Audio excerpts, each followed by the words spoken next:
Hey guys, I'm learning TFT, back with another video where I am sharing my learning process and research with you so that I can learn more effectively and you can benefit in the process as well. In this video, I'm going to go through 2-1 augment selection and how that impacts the direction of your game. Especially with 2-1 and just general augment statistics being gone, I went through just a manual list of the augments at silver, gold, and prismatic, broke them down by category, and figured out what are the best late game comps to transition them into. Before I dive into the specific augments, I want to talk about why this process is important. So here are a bunch of chess quotes. The opening is the most difficult part of the game to play well, and a lot of that is especially true in TFT because the branching factor of your decisions can have such a big impact as far as what augment you select, what is the first item that you slam, whether you are attempting to win or lose streak, whether you level at 2-1, and the augment that you select can really simplify your decision making so that it simplifies your overall game plan and approach to how you want to play a single game of TFT. The next quote is, "The opening is like building a house. You must first lay a solid foundation if you want it to stand." Before I really kind of grasped this idea of having a very clear game plan at 2-1, both in terms of what units to hold, what items to slam, what augment to select, I was playing a little bit too flexibly, and that was one key insight I had from watching Robin Song's style of play. He likes to commit really hard on 2-1, and having that foundation that you kind of build upon and have a clear direction makes the rest of your game plan a lot easier to play. Now, that might not be the optimal way to play, especially if the game is extremely balanced.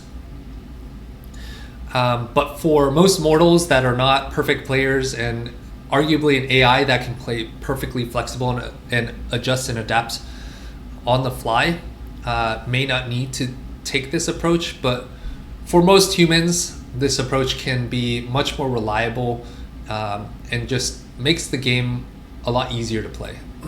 And lastly, in the opening, a single inaccurate move can result in a disadvantage lasting through the entire game.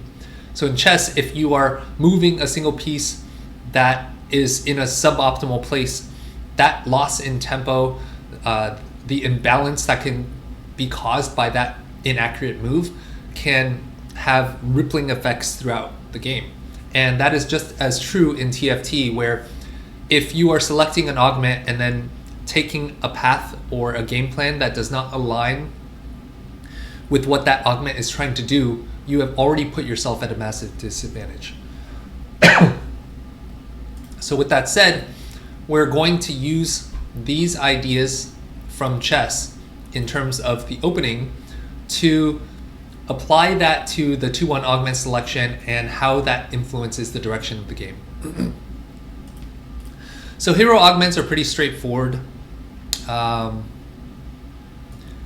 not going to go into detail on all of these in terms of where it leads, but I'll just show it in case you're not familiar with it. This is the Singed hero augment. Pretty straightforward. Hero augments are quite simple because they give you very clear direction. Emblem, branching out gives you a random emblem, which also gives you very clear direction. So anything that gives you clear direction makes the game a lot simpler to play. But of course, you want to make sure, for example, with Mad Chemist, that you already have some Singed, that you have some item components that match up with what he wants. So he wants rod, 2 rods, and a tier sword cloak.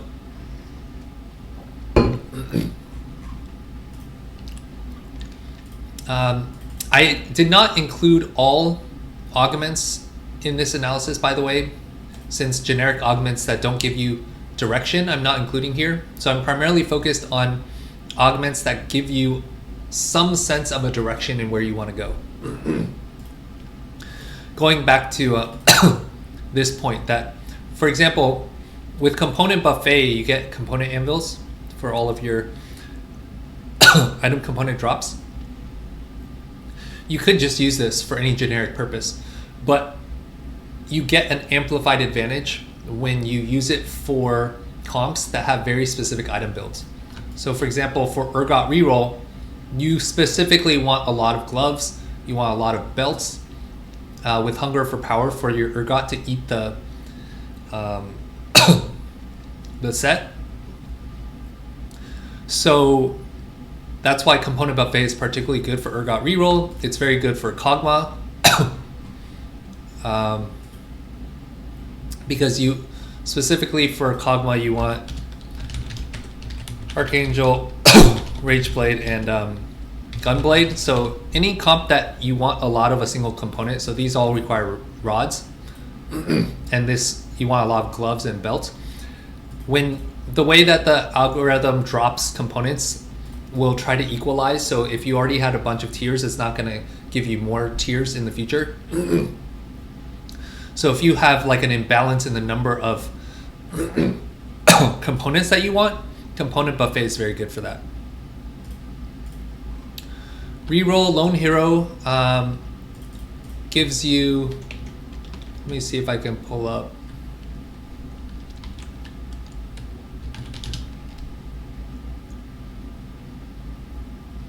The actual description of these augments. Gives your last surviving unit 140% attack speed and 30% durability. So this is going to be better on melee units. So Camille reroll and Violet reroll. One for All is good for one cost reroll. So Violet. So here's the Camille reroll board. Late game you add in the ambushers, and you can throw in Garen and Scar. Violet reroll is going to be this board early, so you have 5 one costs, which is why this is particularly good for Violet reroll.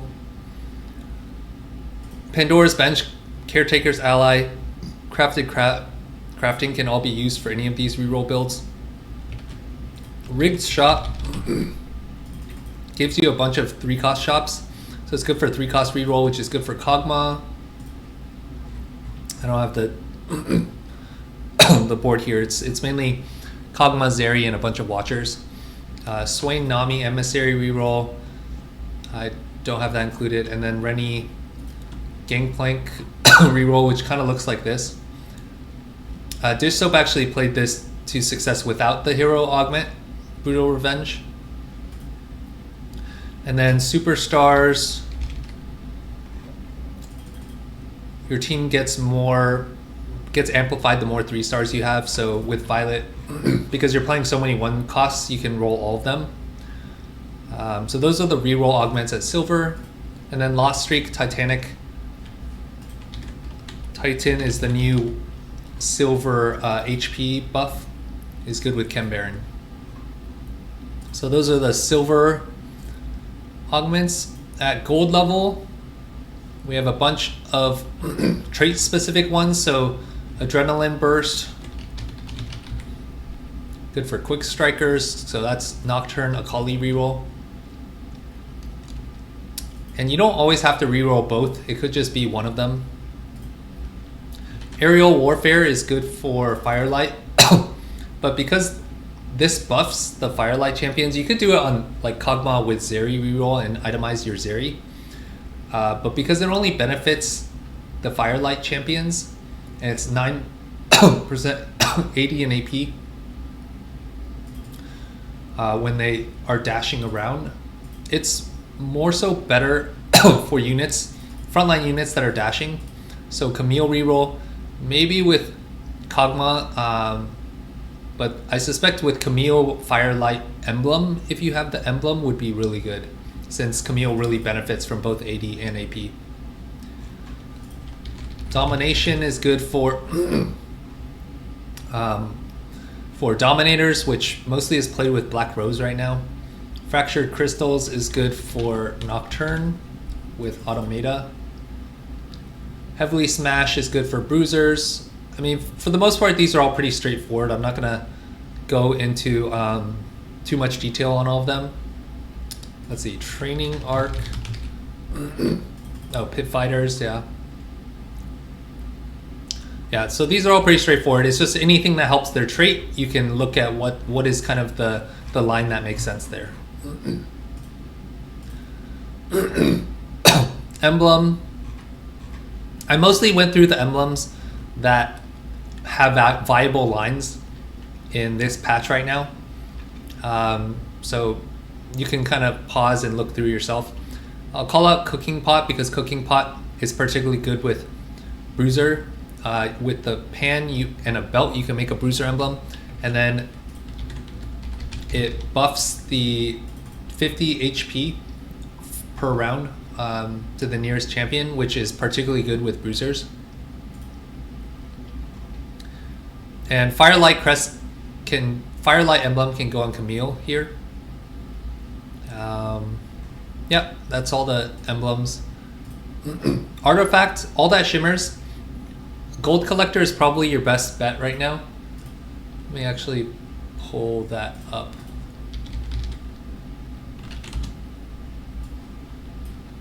So provide Gold Collector, Mogul's Mail, and Gambler's Blade. Oh, actually, I did not count. So these two will be the best. Gambler's Blade can be good with... So let me break this down here.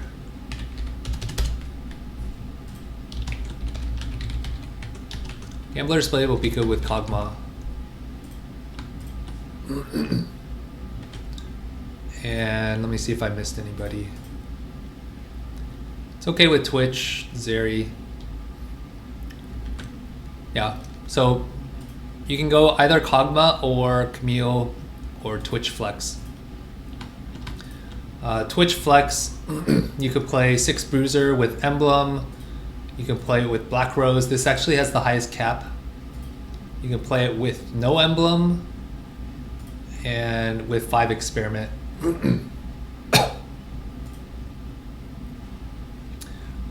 Alright, so with Portable Forge, there are a bunch of artifacts that are pretty broken.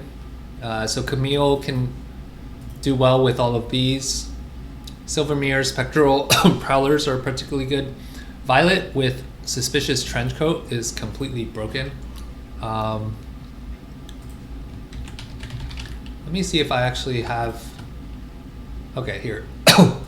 Here's like a full list of artifacts in this patch that are particularly good or broken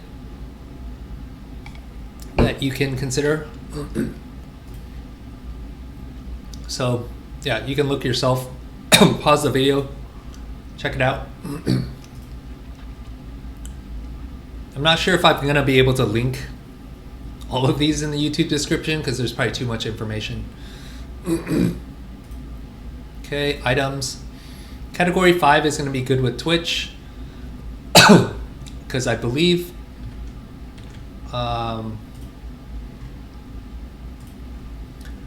so the way his ability works for the next 8 attacks gains a bunch of attack speed. So he's going to be firing. Basically, he attacks a lot. So with category 5, it'll proc.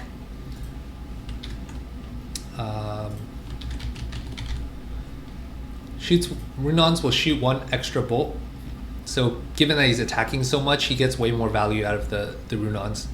High Voltage will be good for Black Rose AP Flex. Mace's Will gives you a glove, which is good for all of these because they all want a lot of gloves. Violet, Camille, Urgot reroll. Not Today, good for Violet and Camille reroll. Unleash the Beast, good for Violet reroll.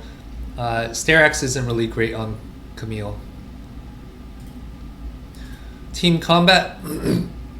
Investment Strategy can be good, especially on... So this is the one where it gives you permanent HP. It'll be good particularly on like encounters with high econ, so they could give you extra gold in the early game. And I'll call out that it's probably especially strong for Urgot reroll if you get it early, because you want to sacrifice the set. It's good with Tristana reroll, can be played with both Bruisers and 6 Sentinel. This one you only play if you get it outside of an orb in stage 1, so she can start stacking very early, and if you have a slammable item. You need to play Tristana from a tempo, like stage 1 and stage 2, you basically need to full streak for Tristana to be viable, since you need to get her permanent AD stacking going.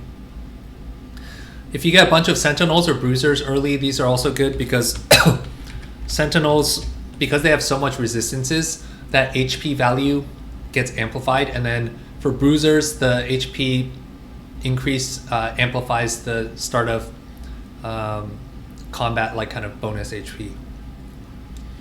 No Scout, no Pivot can be really good if you have the right start for it, because you can't bench them anymore. So you need to have the exact units to start, in which case it can be really good.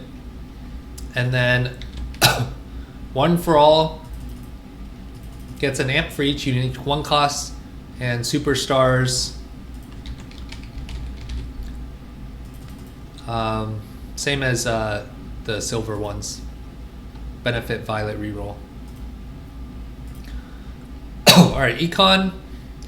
These are more so fast 8 builds. Black Rose AP Flex, Twitch Flex, 7 Rebel. These are all reroll Econ augments. And then what doesn't kill you is good with Chem Baron for lost streaking.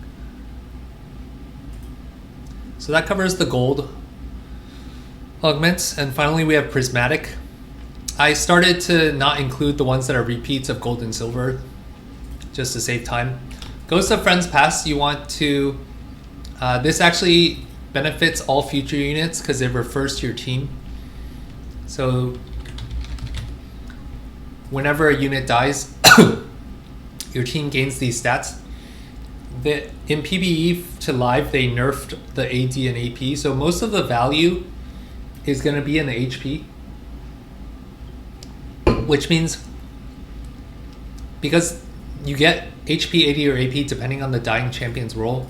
So in the early game in stage 2, you usually want to just play all frontliners and sack them so you can get a bunch of HP for your team. And so that'll be similar to, what was it? Investment strategy, where, but you want to avoid the reroll lines typically with this, because I mean it can be played with reroll, but with reroll you're just not going to have as many units on the board. So because it's a team-wide combat, you get more value from the augment if you are able to push levels and add more units to your board. And so 6 Sentinel Heimer and 6 Bruiser Twitch will benefit more from the HP. Pumping Up gives your team scaling attack speed permanently as the game progresses, which is good for Twitch. Buried Treasures. Having more items is usually better for reroll, since you want to have, especially for reroll that benefits multiple units. So Camille reroll, you can itemize Camille, Smeech, Echo, and then later Jinx, so you can always use more items. Whereas like Violet reroll, you can 3-star more of them, but it's not going to get as much value as it would for a like higher cost team. But I'll add that here. I think it's still viable. Caretaker's Chosen was modified so that you get the Radiant item on level 7. So this benefits 3-cost reroll. So these are all 3-cost reroll options. 4 Flurry of Blows gain a Zeke's and buffs critical strike chance, which helps ambushers a lot, so that's beneficial for Camille reroll. Immovable Object gives your team armor MR, which is very good for bruisers. This is not good for sentinels because sentinels already have a lot of armor MR. Lucky Gloves and quality over quantity is good for Emissary and Bessa. These were suggestions from Asa, particularly because, so quality over quantity, units holding exactly one item, upgrade that item to Radiant. Because pretty much all of these units can be carries. And so it's one of the few comps in the game that, because they have so many carries, are especially good with Lucky Gloves and quality over quantity. And then Freaky Friday, you want dual carries, so with Camille reroll, you can itemize Camille and Smeech. All right, Econ. These are pretty much all fast 8 benefits, fast 8 comps. So these, and then Prismatic Ticket benefits reroll. And then lastly, we have HP Tiniest Titan benefits Chem Baron. All right, so that covers all of the augments that give you clear direction at 2-1. I hope you found this video helpful. I would love to hear your thoughts as well. If there's any analysis that I botched, missed, anything that you would like to add to this analysis, I would love to hear your thoughts in the comments. Thanks for watching, and I'll see you in the next one.